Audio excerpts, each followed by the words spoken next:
Saludos a todos los que están online, los que estamos acá también. Y estamos en la posición 139. Y uno de los textos de la posición está en Lucas capítulo 8, verso 1. Vamos a leer ese verso y vamos a tratar de desenmarañar. Lo dije bien, ¿no? Desenmarañar un prejuicio que hay hasta hoy y que ese prejuicio pues simplemente nos acorta la vista. Si logramos desenmarañarlo, pues entonces vamos a no tan solo entender mejor el texto, entender su contexto, sino que también lo vamos a aplicar mejor a nuestro diario. Dice aquí: aconteció después que Jesús iba por todas las ciudades y aldeas predicando y anunciando el evangelio del reino de Dios. Y hay una palabra ahí que es la que queremos desenmarañar, que es la palabra bueno, lo voy a decir para no meternos tanto en el tema de idioma, es la palabra evangelio. Cuando hoy oímos evangelio, estamos oyendo, ya hay una cierta predisposición con la palabra. Por ejemplo, cuando hay un grupo de cristianos grande que se llaman evangélicos. Por ejemplo, los católicos son evangélicos. Desde el punto de vista teórico, sí son evangélicos, porque evangelios están en el Nuevo Testamento. Y si ellos creen en Jesús, pues son evangélicos. Pero la palabra evangélico asume que tiene que ver con la reforma luterana después del siglo XVI. ¿Por qué? Porque los católicos entonces le llamaron a esos reformadores protestantes por un evento histórico que sucedió, que fue una protesta real, pero en esa protesta no estaba Martín Lutero, o sea que no tienen por qué decirle a Martín Lutero que es protestante, porque Martín Lutero no estuvo en esa protesta. Pero los católicos asumieron estratégicamente como una burla, como un peyorativo, como algo para decir esto no sirve, los protestantes. O sea, ellos protestaron, son protestantes. Pero por otro lado están que en la vida real no son protestantes. Así que ellos adoptaron el nombre evangélicos. O preferían, no es que adoptaron el nombre, preferían llamarse evangélicos, ¿no? No muchos, una gran mayoría. Otros pues se siguieron llamando reformadores, reformantes. ¿Qué pasó? Unos siglos después vino el movimiento wesleyano, que era un movimiento basado en el tema de la santidad, basado en el tema de la perfección. Se concentraba más en desarrollar lo que era el tema de la relación con Dios. Entonces no era tanto zafarse del catolicismo, no era tanto moverse de esa posición ritualista católica, sino en realidad de buscar la relación con Dios y la santidad. Por ahí entonces viene el movimiento wesleyano, que no eran solamente los que después se llamaron metodistas, también habían en ese movimiento de pensamiento diferente. Después de eso, entonces surge el metodismo, lo que es la iglesia metodista. Ya existían los bautistas, ya existía todo eso, y viene todo ese proceso de cambio. De ahí, de ese movimiento wesleyano, surge entonces, o relacionado con ese movimiento, surge el movimiento pietista. Más bien los wesleyanos salieron del pietismo, pero se mezclan en eso, en esas dos cosas. No quiero entrar en muchos detalles, porque no es el asunto de lo que queremos decir. Simplemente quiero que más o menos entiendan de dónde viene esa palabra evangélico. Entonces, a esos pietistas que se basaban más en el tema de también la santidad, de que no vale nada de que tú digas que tú crees cuando lo que tú haces no tiene nada que ver con lo que tú dices, y que no vale de nada que tú digas que Dios es bueno si tú no tienes una relación diaria con Dios. Todo eso se me llamó movimiento pietista. Y a ese movimiento pietista, pues entonces de ahí salieron pentecostales, movimiento de santidad, otros grupos. Y de esos pentecostales, pues entonces ellos sí asumieron el nombre evangélicos. Entonces, cuando en el mundo protestante, o sea, cuando ante un católico tú dices evangélico, te estás refiriendo a todos los protestantes. Cuando estás en el mundo protestante y dices evangélico, te estás refiriendo a movimiento pietista, movimiento que surgió después, wesleyano, todo eso, pentecostales, toda esa historia. ¿Entienden hasta ahí? Esa es la diferencia. Y por ejemplo, tú vas a ver a un evangélico hoy que en vez de llamarse pastores, pues se llaman reverendo. Tienen esa, como que mantienen esa estructura. En vez de llamarse obispo, ¿ves? La mayoría se llama entonces así, reverendo y cosas así. Pero al final de la jornada es, como quiera que lo pongas, una malformación de la palabra evangelio. O sea, la palabra evangelio cuando se usó en el Nuevo Testamento no se usó nunca para eso, porque esos movimientos no existían. Ni existía el catolicismo, ni existía el protestantismo, ni existía el movimiento pietista, no existía nada de eso. ¿Están ahí conmigo? O sea que ese uso para un grupo determinado es simplemente una malformación de la palabra, no es que esté mal ni esté bien.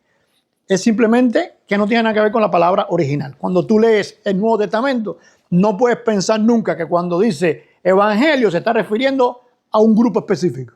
No existía.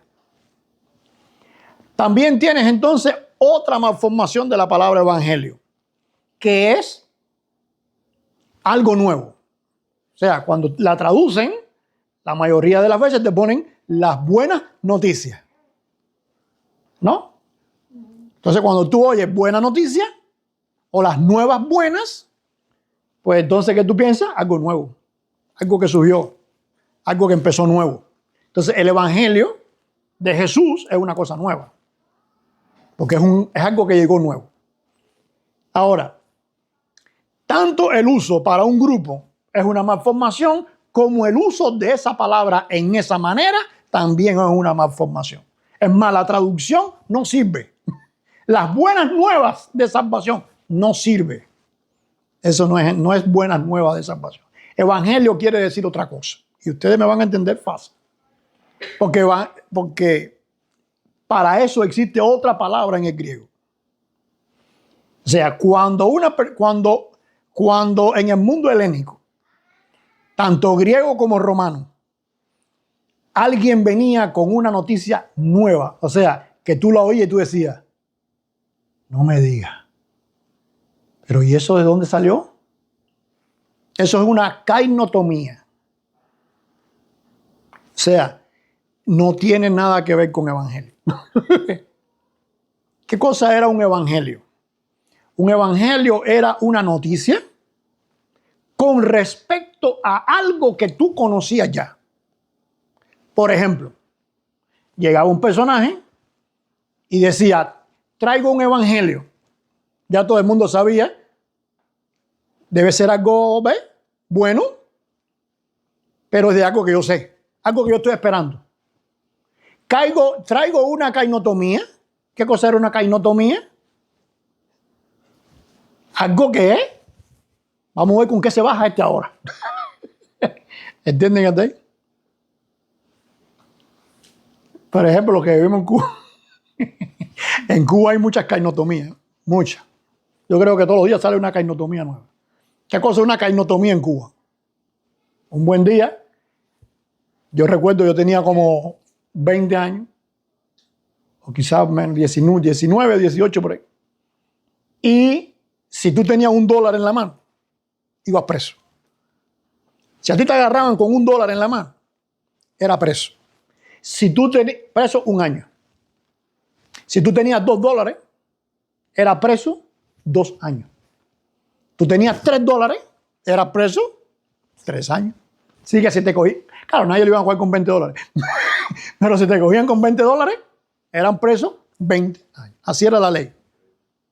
Un buen día, nos despertamos. Algunos teníamos $1, $2, $3 en el bolsillo. Tú sabes, jugándonos al canelo. Y un buen día nos despertamos y dijeron, kainotomía, despenalizado el dólar. Se puede tener dólar. ¿Qué cosa fue eso? ¿Quién se esperaba eso? ¿Qué cosa fue? Nuevo. ¿Dónde decía la Constitución o dónde decía algo que en algún momento de la historia el dólar se iba a despenalizar? Nunca, porque era lo contrario. O sea, según la ideología marxista socialista cubana, el imperio se iba a destruir, ¿entiendes? Y al imperio destruirse, pues el dólar se perdía también. ¿Y qué nos íbamos a quedar nosotros? Con el peso cubano por encima del dólar. O sea, nunca iba a hacer falta dólar. ¿Van a ir conmigo? Un buen día, cainotomía. ¿Qué pasó? Cainotomía, se despenalizó el dólar. Ahora se puede tener dólar. ¿Cómo? Fíjate si fue así, que no había ni tiendas de dólares. O sea, te puedes tener dólar, pero no puedes comprar en ningún lado. ¿Por qué? Porque nadie esperaba eso. La gente que tiene un poquito más de edad se acuerdan de eso, ¿verdad? Inclusive no todo el mundo tenía 1 o 2 dólares en el bolsillo para eso. O sea que hay gente que entonces en ese momento dijo, wow, hay que buscar dólares entonces. ¿Están ahí conmigo? Eso es una cainotomía. Ahora, un evangelión, un evangelio, ¿qué cosa era? Algo que ustedes están esperando, llegó. O sea, llegaba un representante y decía, el hijo del César nació. Eso es un evangelio, porque se supone que el César va a tener hijo, ¿verdad? Nació el hijo, ok, perfecto. El César agarró, ya está en el trono, perfecto. El César habló ante el Senado. ¿Eso qué cosa es? Evangelio. El César tuvo la batalla, ganó la batalla en partos. Perfecto. Estábamos esperando eso. ¿Entienden hasta ahí? ¿Vieron la diferencia entre las dos cosas? Totalmente diferente. Al ponerle al evangelio la connotación de algo nuevo, pues entonces el cristianismo viene con una cosa que nadie nunca esperó ni nadie se imaginó. Y por lo tanto puedo traer cosas nuevas. Porque si nadie se le imagina, lo que yo haga a partir de ahora está bien hecho. Por eso tienes el cristianismo inventado que tenemos hoy. Y el que se inventó en lo largo de la historia. ¿Por qué? Porque se perdió la perspectiva de lo que es evangelio. E inclusive, fíjate tú qué clase de problema ocurrió en la mente de los cristianos. En el mundo la palabra evangelio se seguía usando de esa manera, pero en el cristianismo tenían la connotación de algo nuevo completamente. ¿Cómo tú puedes usar una palabra de una forma y de otra forma para otra cosa? ¿No ves que hay algo ahí que no está bien, verdad? Ahora, vamos a ver, para que ustedes vean lo fácil que es entender esto. Vamos a ir un momentico al libro de Isaías. Isaías capítulo 52, verso 7. Y ahí tienes en el Antiguo Testamento el uso de esta palabra, o sea, la Septuaginta lo traduce así. O sea, en el, ¿cómo se llama? En el hebreo, pues,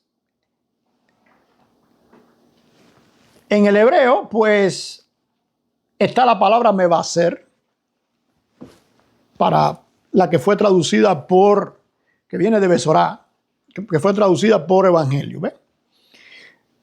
Pero si tú lees esto en la Septuaginta en griego, pues lo que dice ahí es evangelio.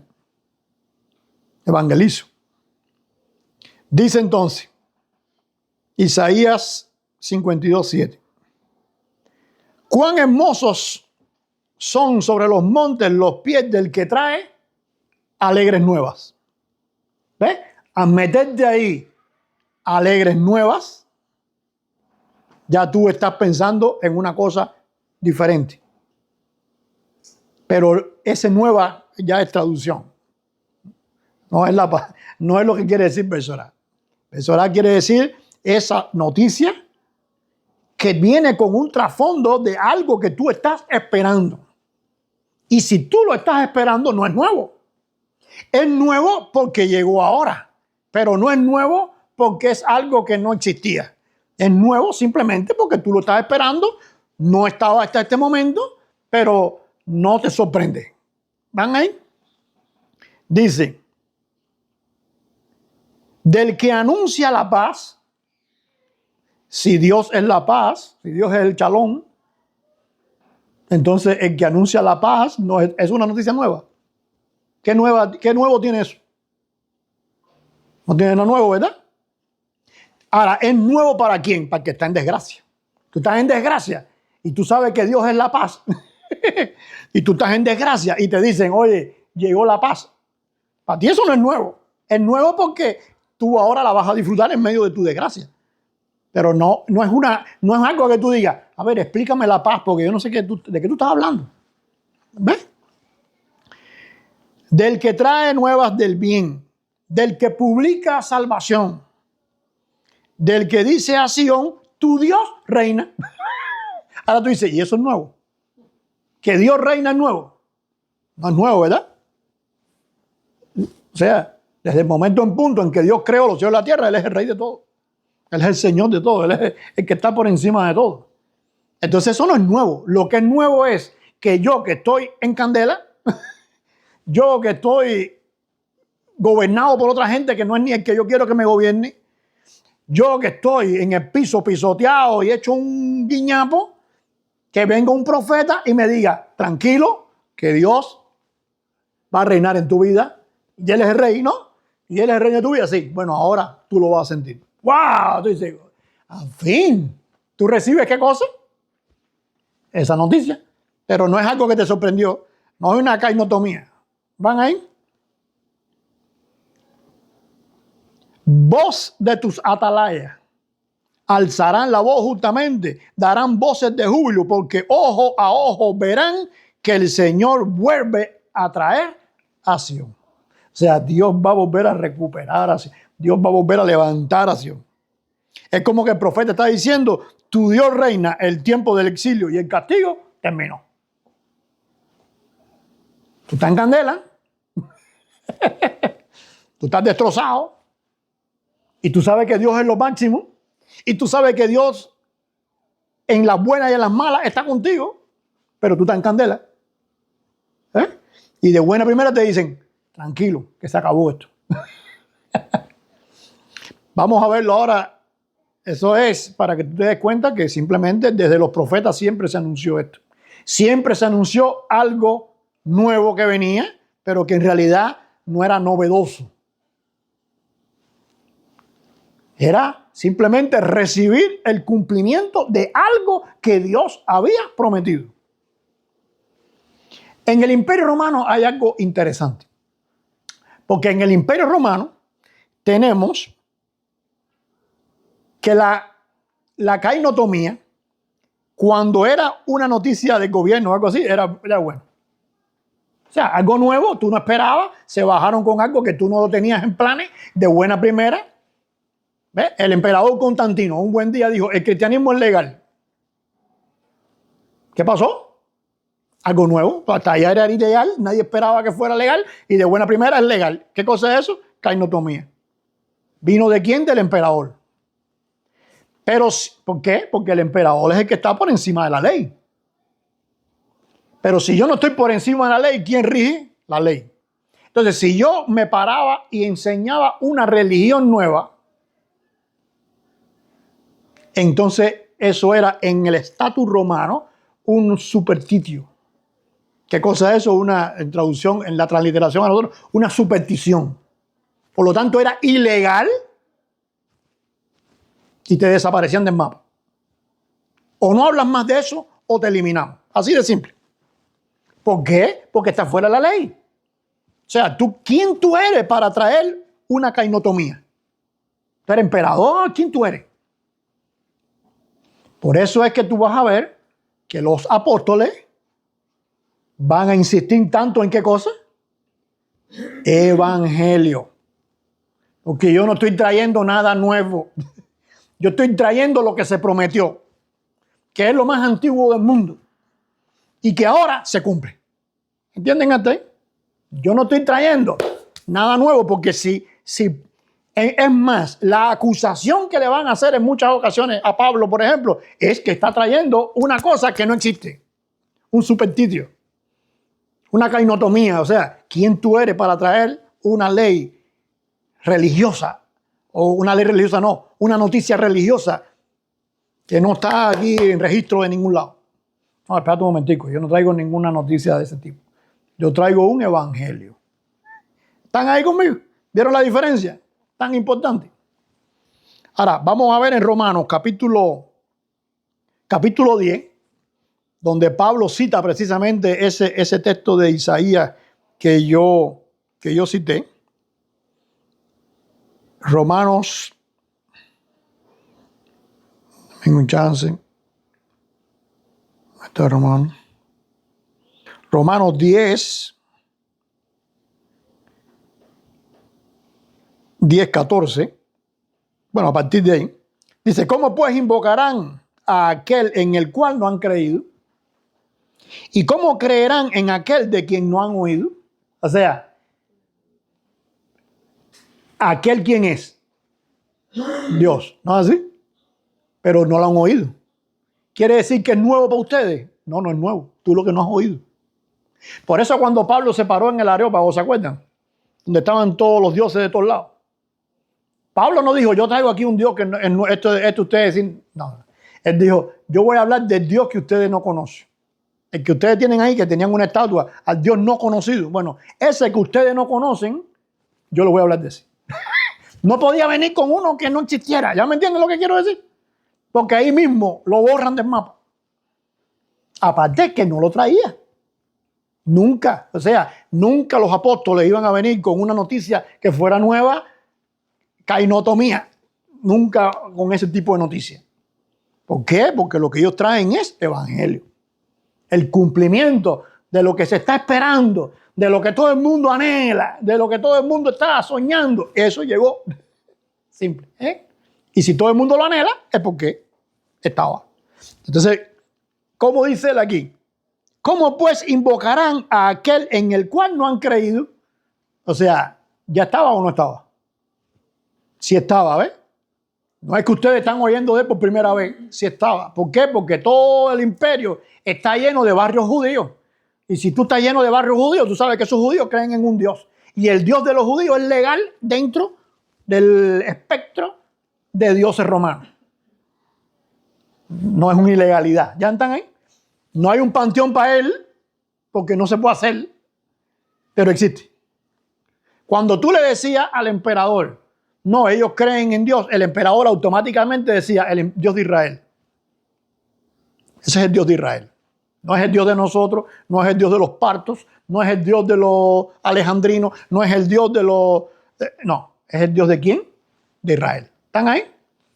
Entonces, ¿es viejo? Sí, porque los propios emperadores en varias ocasiones escribieron y hablaron de que el Dios, de que el pueblo de Israel era uno de los pueblos más antiguos de la humanidad.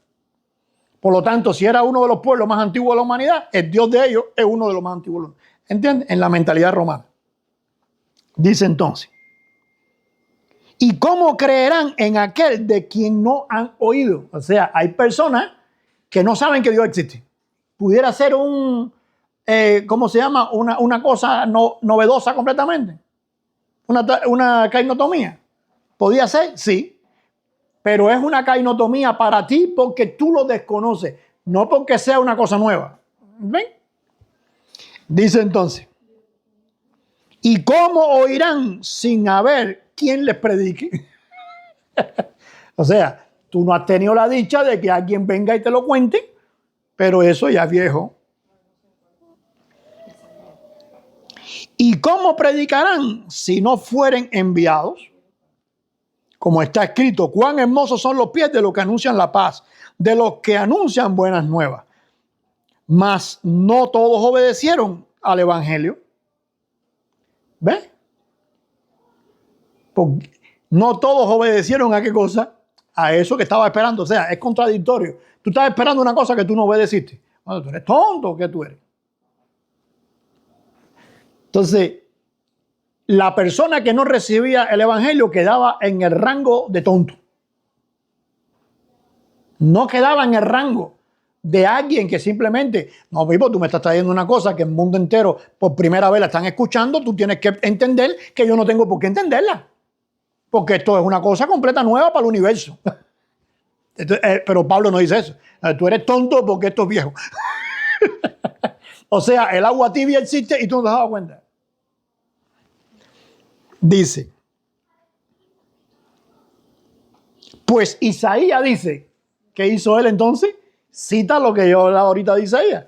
Pues Isaías dice, ¿qué quiere decir? Esto es viejo. ¿Tú no has oído Isaías? No, yo no he oído Isaías. Bueno, es tu problema, pero Isaías lo dijo. Vamos a otro texto.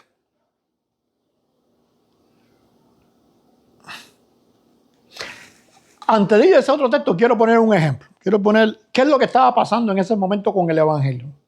¿Qué es lo que anuncia el Evangelio? Y en esta mañana estaba pensando en eso y se me ocurrió una ilustración. No, está buena. Pero se me ocurrió. Usted sabe que a mí no se me ocurren cosas, cainotomía, pero algunas a veces sí. Estamos en un juego de béisbol.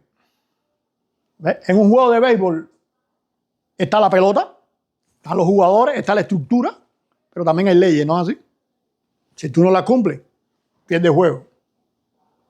¿No? Por ejemplo, si el pitcher va a tirar y saca el pie de la tablita antes de tiempo, tiene que tirar la pelota para algún lado. Porque si no, se mueven las bases. ¿Están ahí conmigo? O sea, hay reglas, tienes que cumplirlas. ¿Qué estás jugando? Pelota. Si estás jugando pelota, tienes que cumplir las reglas. ¿Qué cosa es el Evangelio? Simple. ¿A qué tú fuiste a jugar? Todo el que va a jugar, ¿va a qué? A ganar. Pero supongamos que tú vas a empezar el juego y el árbitro dice, ya Liber ganó. Fíjate, yo estoy esperando terminar el juego para ganar. ¿Cómo que ya gané? Ya tú ganaste. Pero aunque yo no batee, gané. Aunque tú no batees, ganaste. ¿Cómo tú vas a jugar? Relajado, ¿verdad? A ti te da lo mismo poncharte que no poncharte. Tú vas a jugar. Pero hay un problema, que aunque tú ganaste, tú vas a jugar. Y si vas a jugar, ¿qué tienes que hacer? Tienes que jugar pelota. Tienes que cumplir las reglas. Te ponchaste, no le diste la pelota, pero ganaste. Pero no fue que te descalificaron, porque si te descalifican, entonces pierdes. Entonces tú tienes que jugar. Sí, pero terminó 10-0 y le viraron la pizarra y los puntos fueron para mí. Bueno, eso no, a ti no te preocupa, porque a ti te dijeron que tú ganaste. ¿Cómo lo van a hacer? A ti eso no te interesa. Tú ganaste. ¿Van ahí? El Evangelio es eso. El Evangelio es, tú estás en la vida, tienes reglas para vivirla y tienes que vivirla. Y llega la noticia y te dice, el cielo es para ti. ¿Por qué? Por mi gracia. El árbitro que soy yo. ¿El dueño quién es? El dueño del estadio, el dueño de la pelota, el dueño del juego, el dueño de la medalla, el dueño del trufo, el dueño de todo, ¿quién es? Dios. Y Dios te dice, tú ganaste. Es más, te voy a dar la medalla, desde ahora te voy a dar la medalla. Dale, sigue jugando. ¿Qué tú tienes que hacer? Jugar. ¿Cómo tú te paras a batear? ¿Nervioso porque vas a perder? No, ya tú ganaste. Relajado, ven. Tira que le voy. ¿Ya me entiendes? Ese es el Evangelio. Se cumplió. Ya ganaste. Hay que seguir con las leyes, hay que seguir con el camino, hay que seguir con todo, pero tú ganaste. Simple. ¿Por qué gané? Porque Dios le dio la gana que tú ganaras. Esa es la gracia de Él. Él quiso hacerlo así. ¿Creíste en mi hijo? Perfecto. Sí, pero yo no soy tan bueno. Yo quiero darte la victoria. Tú ganaste. Ahora lo que te quiero ver es jugar. ¿Cómo tú juegas entonces? Como el tipo que perdió. Tú te ponchaste. ¿Y cómo tú te vas para el banco? Como el que perdió. Tú te vas como el que ganó. Pues tú ganaste. Entonces, el Evangelio traía eso. Estamos en una vida que es una batalla, que es una guerra, que es un problema, que es un de esto. Pero tranquilo, las nuevas de paz. ¿Ves? Ten paz, ten gozo, tú ganaste. Disfruta ahora el juego. Disfruta los mandamientos, disfruta la vida, disfruta tu familia, disfruta. ¿Ya me entiendes? Ah, espérate, como ya gané, me voy de juego sin medalla. No, espérate un momentico. Entonces tú ganaste y sigues siendo un perdedor. Entonces, si tú ganaste, ¿qué tú haces? Tú te quedas en el juego, y tú juegas como que ganó. ¿Van a la diferencia? Una ilustración. Vamos ahora, con todo eso en la mente, a 2 de Corintios capítulo 6, 6:14. Dice, no os unáis en yugo desigual con los incrédulos. ¿Quiénes son los incrédulos? Que no creen. Que no es fiel. ¿Por qué no es fiel? Porque no cree. Las dos cosas. O sea, tú ganaste juego, pero tú no crees. Dios te dice, ganaste. Y tú dices, no, yo perdí. Y Dios te dice, tranquilo, ganaste. No puede ser porque si yo me poncho, ¿ves? Si yo me poncho y no le voy a la pelota, yo no puedo haber ganado. Sí, esa es la lógica tuya. Pero en la lógica de Dios es diferente. Tú tienes que creer que Dios tú ganaste. Pero es imposible que alguien gane si no corre por las bases. Tú ganaste. Entonces, ¿qué tú tienes que hacer? Primero que todo, creer. Tú ganaste. Entonces dice, no os unáis en yugo desigual con los que creen que no ganaron. Con los incrédulos. ¿Por qué? Porque va a ser un lastre. Tú tienes una persona que no cree que ganó y es un lastre para ti. Espérate un momentico, nosotros ganamos, esto es de nosotros, vamos para adelante. Tanto en el matrimonio, como en la familia, como en el liderazgo, como en todo. Oye, ya nosotros ganamos.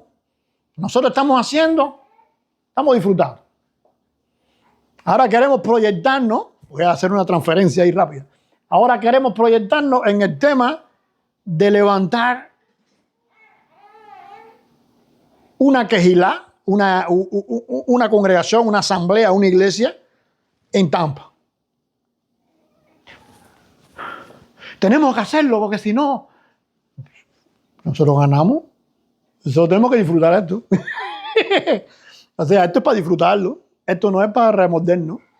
Esto no es para poner una lastre arriba, una curva. Espérate un segundo, espérate. Esto es a ganar. Entonces, lo mismo sucede en el matrimonio, en la familia, en el trabajo, en el liderazgo, en cualquier cosa. Tú necesitas tener yugo ¿con quién? Con gente que crean igual que tú. ¿Qué tú crees que ganamos? Vamos para adelante.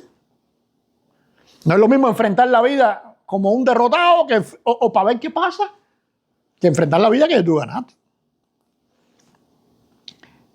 Dice, saliendo de esta transferencia, no os unáis en yugo desigual con los incrédulos porque ¿qué compañerismo? Mira cómo esta traducción aquí no sé cómo lo dirá la textual, pero aquí nos acaban con nosotros. Dice, porque ¿qué compañerismo tiene la justicia con la injusticia? No dice eso. ¿Qué compañerismo tiene la justicia con el sin ley? ¿Por qué? Porque ahora que tú ganaste, no es para que tú te subleves contra la ley, recojas el guante, la pelota y te vayas de juego. Porque entonces no vas a tener la victoria que te la dieron. Si ya te dieron la victoria, juega y llega al final. ¿Y juega con qué? Con la regla. Para que se acabe el juego. Vamos a jugar con la regla. Si tú empiezas a jugar sin regla, ¿qué hace el árbitro? Para el juego. Mira para atrás. El juego tenía que haber terminado a las 3 de la tarde y terminó a qué hora? 4 de la mañana. ¿Por qué? Mira para atrás. No, saliste antes de tiempo. No. Foul. Le diste la pelota para donde no era. No se acaba el juego nunca. Entonces la gente, el cristianismo, en ese traigo lo nuevo, traigo ¿qué cosa? El sin ley. Quítame la ley. La ley no. Hace unos días posteé a una muchacha en el Facebook. Y aunque hay cosas que no comparto con ella, pero me da una gracia la cantidad de gente que habla por el micrófono y le dice cosas a ella y ella se queda así como diciendo. Porque son tan estúpidos los comentarios que hacen. Y esto es lo que Pablo está diciendo aquí. O sea, ¿qué armonía tiene la justicia? O sea, si tú eres justo y tú le das a cada cual lo que merece, ¿qué armonía tiene eso con el andar sin ley? Entonces tú no le estás dando a Dios lo que merece.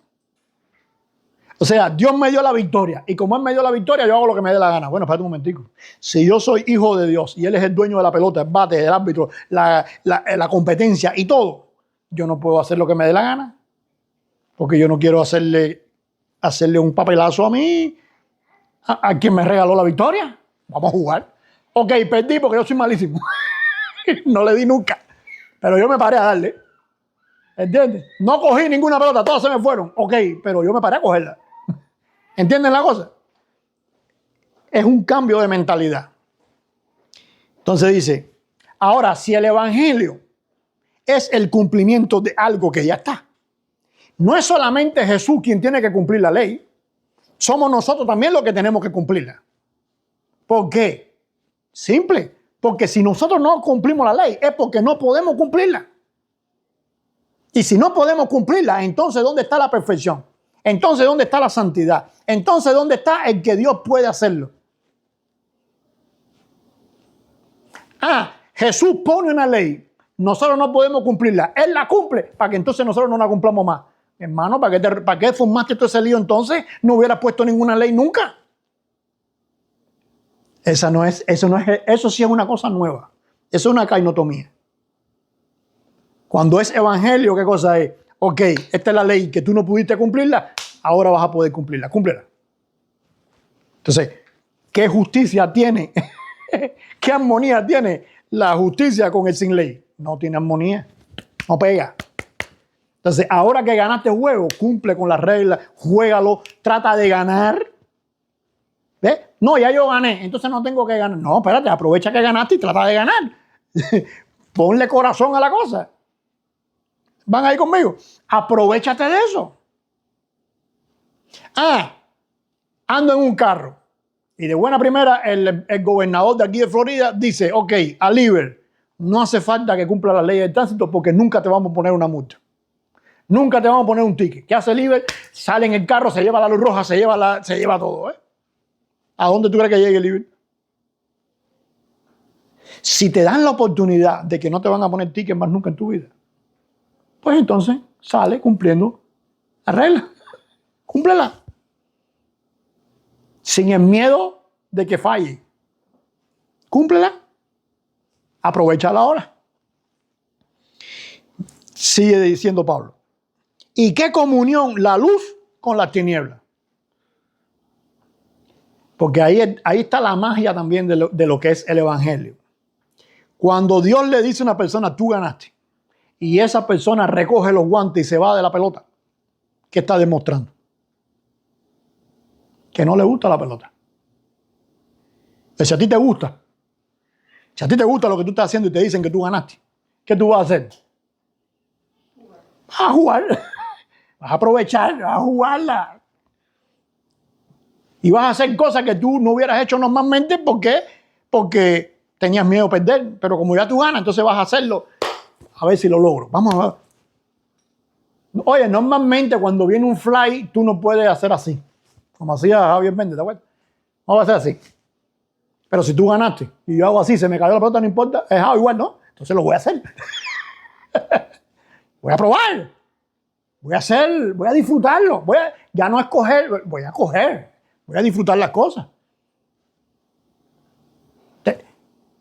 El mandamiento dice, haz Shema 3 veces al día. ¿Y qué tú haces?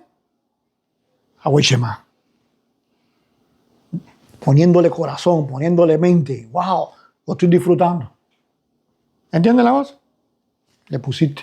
No estás pensando tanto en si la palabrita fue, la que no fue. Si pronuncié bien Ejad o dije Ejá. Debe ser Ejad. Porque si no Ejad es otra cosa. Relájate. ¿Qué tú estás pensando? En que Dios es uno. Para la otra dice Ejad. ¿Ves? Eso es caminar sin miedo a perder.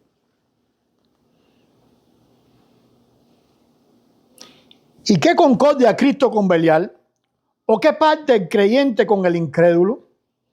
¿Y qué acuerdo hay entre el templo de Dios y los ídolos? Porque vosotros sois templo de Dios viviente. Como dijo, habitaré y andaré entre ellos y seré su Dios, y ellos serán mi pueblo. ¿Ves? No, esto es viejo. Por lo cual salid de en medio de ellos, pueblo mío, y apartaos, dice el Señor, y no toquéis lo inmundo, y yo os recibiré. O sea, aprovecha ahora que estás con la actitud que tienes, con el galardón que tienes, con el evangelio que te dije que ya está cumplido lo que esperábamos. Aprovechate de eso y cumple entonces lo que ya está establecido. ¿Qué está establecido? Cuídate de lo inmundo, cuídate de los hol. ¿Qué cosa era los hol? Aquello que era bueno, pero que había perdido lo bueno. ¿Entiendes? Y como perdió lo bueno, descalificaba para hacer las cosas santas. Entonces, eso es una cosa. Cuídate de no tener manchas, cuídate de no jorobarte, cuídate de todo eso. Aprovecha que ganaste.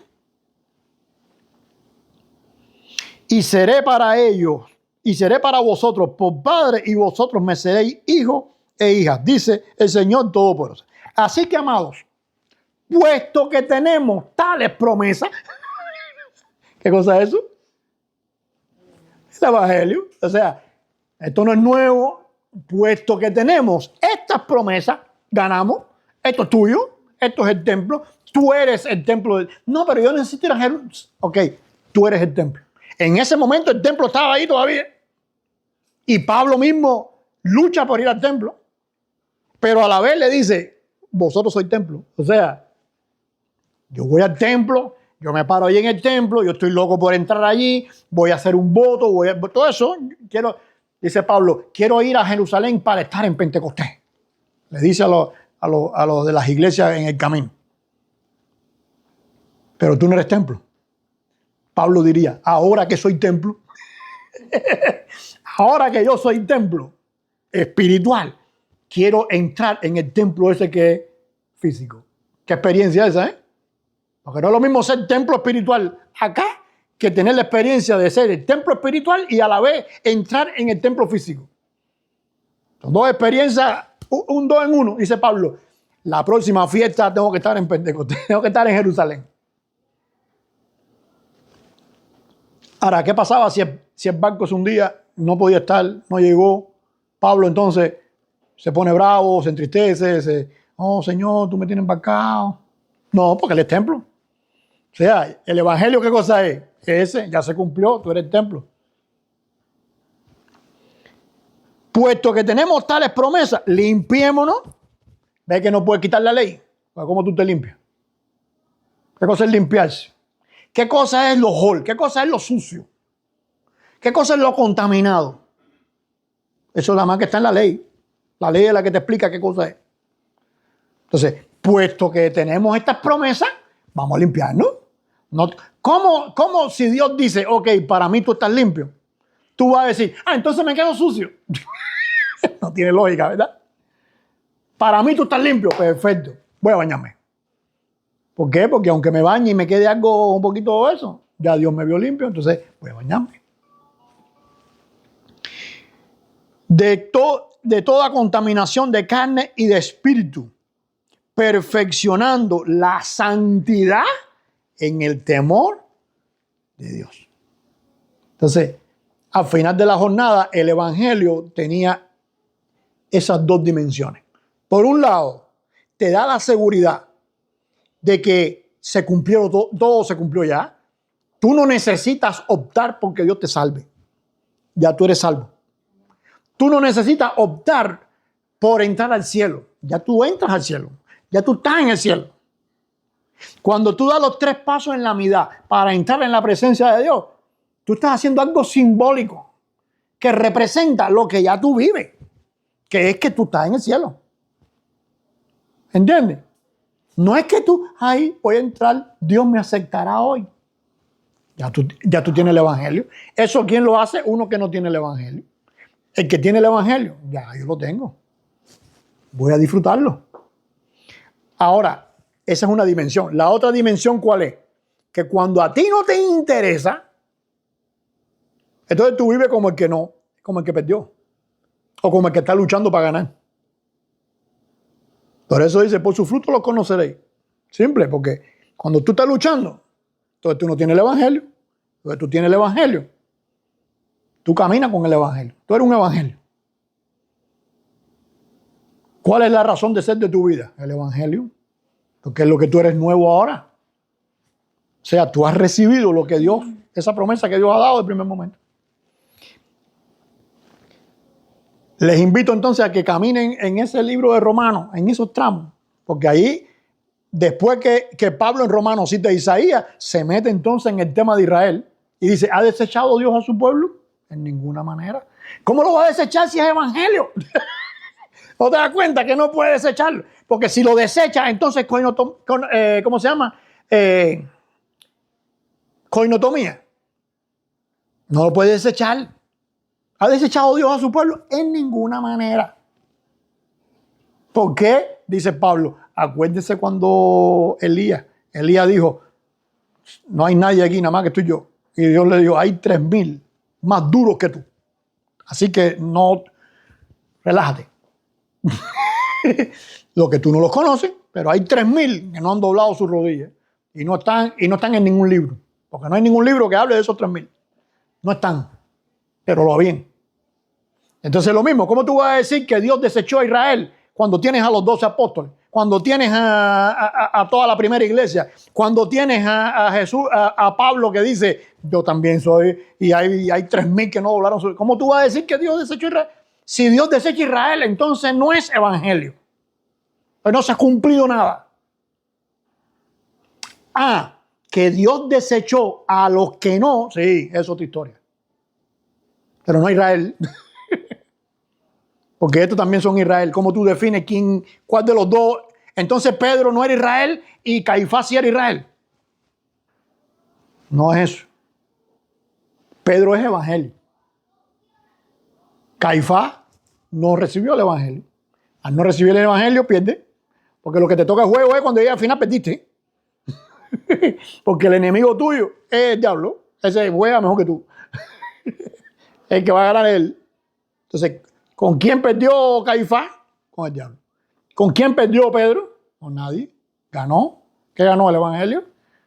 Ya tú ganaste. Sí, pero espérate un momentico. ¿Cuántas veces Caifás traicionó a Jesús? Nunca. ¿Tú sabías que Caifás nunca traicionó a Jesús? Que Caifás nunca lo siguió. Nunca lo traicionó. Entonces, ¿quién es más malo, Caifás o Pedro? Que estuvo 3 años desayunando y almorzando con Jesús y a la hora de los mameyes 3 veces lo negó. Pedro es más malo de toda la película. Judas es más bueno que Pedro. Judas, ¿cuántas veces traicionó? Una sola vez. La gran diferencia entre Pedro y toda esa gente es que Pedro, ¿qué hizo? Agarró el evangelio. ¿Te acuerdas cuando Jesús le dijo, me amas más que todo el mundo? Porque tú eres el que menos puede hablar aquí de amor. Pedro es el discípulo más traidor que Jesús tuvo. Y la noche antes se paró con la espada, ¿te acuerdas? Con 2.